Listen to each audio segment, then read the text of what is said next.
دنیا ایسے عجائبات سے بھری پڑی ہے جن کی کہانیاں سن کر انسان حیرت میں ڈوب جاتا ہے، اور آج کی اس ویڈیو میں ہم ایک ایسے ہی عجوبے کی بات کریں گے جسے قرآن پاک میں بار بار ذکر کیا گیا اور تاریخ کے صفحات میں بار بار بیان کیا گیا ہے۔ یہ کہانی ایک ایسے شہر کی ہے جو اپنی شان و شوکت میں اپنی مثال آپ تھا، جسے ہزاروں سال پہلے کسی طاقتور قوم نے بسایا تھا، اور یہ شہر ہے ارم ذات العماد۔ قرآن پاک میں اللہ نے قوم عاد کا ذکر کیا ہے، وہ قوم جو اپنی طاقت، دولت اور علم میں اپنی مثال آپ تھی۔ ایک ایسا شہر جسے 1000 ستونوں والا شہر کہا جاتا ہے۔ سورہ فجر کی آیات 6 سے 8 میں اس شہر کے بارے میں ذکر موجود ہے۔ یہ شہر نہ صرف قرآن میں بیان ہوا بلکہ دنیا کی کئی مشہور کتابوں اور تاریخی حوالوں میں بھی اس کا ذکر ملتا ہے۔ یہ کہنا غلط نہیں ہوگا کہ یہ شہر انسانی تخلیق کی بلند ترین مثال تھا۔ اب آپ سوچ رہے ہوں گے کہ یہ شہر کیسا تھا اور اسے کس نے تعمیر کیا، تو اس سال کا جواب بھی تاریخ کے انہی صفحات میں چھپا ہوا ہے جو ہزاروں سال پرانے ہیں۔ ارم وہ شہر تھا جو نہ صرف اپنی تعمیرات بلکہ اپنی خوبصورتی اور تکنیکی ترقی کی وجہ سے بھی دنیا کے لیے ایک عجوبہ تھا۔ کہا جاتا ہے کہ اس شہر کی بنیاد قوم عاد نے رکھی، جن کے بارے میں کہا جاتا ہے کہ وہ بہت بڑے قد و قامت اور زبردست طاقت کے حامل تھے۔ یہ لوگ پہاڑوں کو تراش کر گھر بنانے کی صلاحیت رکھتے تھے اور ان کی تعمیراتی مہارت بے مثال تھی۔ لیکن یہ کہانی یہیں پر ختم نہیں ہوتی بلکہ یہاں سے شروع ہوتی ہے۔ شداد قوم عاد کے بادشاہ نے اپنے خوابوں کی جنت بنانے کا ارادہ کیا اور اس شہر کو جنت شداد کا نام دیا۔ یہ شہر قدرتی جنتوں کی طرح خوبصورت تھا، اور یہ صرف کہانیوں کا حصہ نہیں بلکہ ایک حقیقت ہے جسے سائنس نے بھی تسلیم کر لیا ہے۔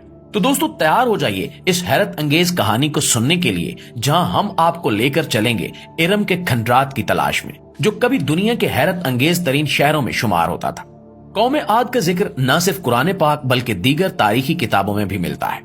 یہ قوم عرب کے جنوبی علاقوں میں بستی تھی اور اپنی طاقت اور مال و دولت اور تعمیراتی مہارت کے لیے مشہور تھی۔ یہ لوگ اپنی جسمانی ساخت میں بھی ہم موجودہ انسانوں سے کہیں زیادہ بڑے اور مضبوط تھے۔ ان کے قد و قامت اور طاقت اتنی زیادہ تھی کہ وہ ایک بڑے پتھر کو بھی آسانی سے اٹھا کر پھینک سکتے تھے۔ قوم عاد کو اللہ تعالیٰ نے بے شمار نعمتوں سے نوازا تھا۔ ان کے پاس دنیا کی تمام آسائشیں تھیں۔ یہ لوگ بلند و بالا محلوں اور ستونوں پر مشتمل عمارتوں میں رہتے تھے جنہیں پہاڑوں کو تراش کر بنایا جاتا تھا۔ ان کی زندگی میں کوئی کمی نہیں تھی، لیکن ان کی خوشحالی کے ساتھ ان کے دلوں میں غرور اور تکبر بڑھ چکا تھا۔ وہ اپنی طاقت اور دولت کو اپنی کامیابی کا ذریعہ سمجھتے تھے اور اللہ کے احکامات سے روگردانی کرنے لگے۔ اور یہی وہ وقت تھا جب اللہ نے ان کی ہدایت کے لیے حضرت ہود علیہ السلام کو ان کے درمیان مبعوث کیا۔ حضرت ہود علیہ السلام نے اس قوم کو اللہ کے راستے پر لانے کی ہر ممکن کوشش کی۔ وہ انہیں یہ سمجھانے کی کوشش کرتے رہے کہ یہ سب نعمتیں اللہ کی طرف سے ہیں اور ان کا شکر ادا کرنا چاہیے، لیکن قوم عاد نے حضرت ہود علیہ السلام کی باتوں کو نظر انداز کر دیا اور ان کا مذاق اڑانے لگے۔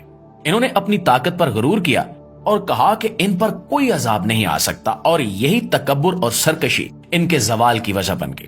پیارے دوستو، قوم عاد کی طاقت اور عظمت کا سب سے بڑا ثبوت وہ شہر ہے جسے ہم ارم کے نام سے جانتے ہیں، اور یہ شہر محض ایک آبادی نہیں تھا بلکہ ایک خواب تھا جو شداد قوم عاد کے بادشاہ نے دیکھا تھا۔ شداد اپنی طاقت اور دولت کے نشے میں اتنا کھو گیا تھا کہ اس نے جنت کے بارے میں سنا اور فیصلہ کیا کہ وہ زمین پر اپنی جنت بنائے گا۔ یہ اس کے غرور اور تکبر کی انتہا تھی۔ کہا جاتا ہے کہ شداد نے اپنی جنت بنانے کے لیے قوم کے تمام وسائل چھونک دیے۔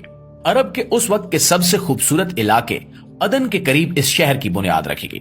یہ وہ وقت تھا جب عدن ایک سرسبز اور شاداب جگہ تھی، جہاں ہرے بھرے باغات اور جھیلیں تھیں۔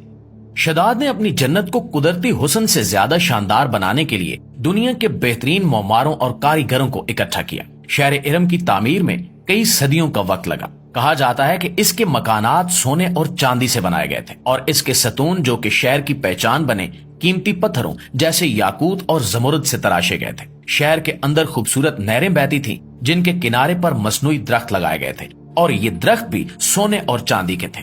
دوستو، شداد کا مقصد ایک ایسی جنت بنانا تھا جو زمین پر اپنی مثال آپ ہو۔ اس نے مختلف علاقوں سے حسین عورتوں کو بلوایا، ان کی بہترین تربیت کروائی تاکہ وہ اس جنت میں رہنے والوں کی خدمت اور تفریح کا ذریعہ بن سکیں۔ یہ بھی کہا جاتا ہے کہ اس شہر کی خوبصورتی ایسی تھی کہ دور سے دیکھنے پر بھی یہ روشنی کی طرح چمکتا تھا، یہاں تک کہ اندھیری رات میں بھی اس کی جھلک دیکھی جا سکتی تھی۔ لیکن دوستو، شداد کی جنت کا یہ خواب جتنا شاندار تھا اتنا ہی غرور سے بھرا ہوا تھا، اور غرور